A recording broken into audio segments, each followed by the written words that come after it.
Sinem Kosliu met some of them in the city of Van, near the border.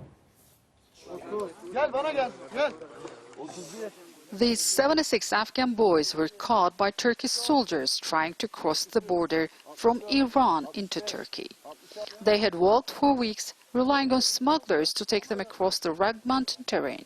They were desperate to escape the bombings and fighting in Afghanistan.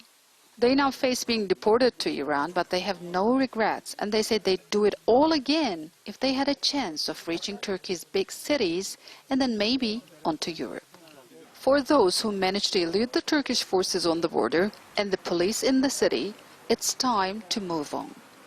They split up into smaller groups so as not to draw attention to themselves, but all have a story to tell.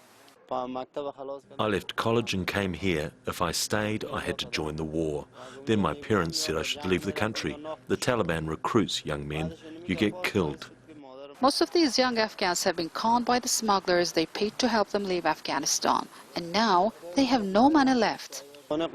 We agreed on $750 with the smuggler and already paid $500. The rest was to be paid when we reach Istanbul.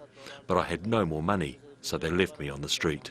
Turkey has now ramped up security measures at its border with Iran. These migrants are stationed in so-called safe houses. The police call them shock houses, waiting for the right moment to continue their journey. The smugglers take money every day. If the Afghans don't pay, they get kicked out. There is no escape. Doors are locked. I left Afghanistan because of war and misery. The Taliban are beating and forcing my parents to cook royal food for them. And here we are, served 2 meals a day by the smuggler. There are about 35 people in this one house, including women and children. There is little air and no privacy. Families are reluctant to talk on camera. We came to Turkey to work until the borders get open, then move to Europe to support our family. I worked in Iran for 6 months and have been here for 10 days. The smuggler says we need to wait here until the security measures ease. With Taliban, it is not safe anymore. There is poverty and misery. People cannot pursue their normal lives anymore in Afghanistan.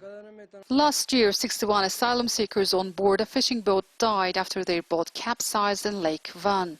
Another 40 migrants have died this year. This is the cemetery of the nameless, the migrants who wanted to escape bullets and butchery in their own country, but who fell victim to human traffickers. Despite the obvious dangers, fears are growing in Afghanistan. There will now be many more people who are prepared to risk their lives in the hope of finding something better elsewhere.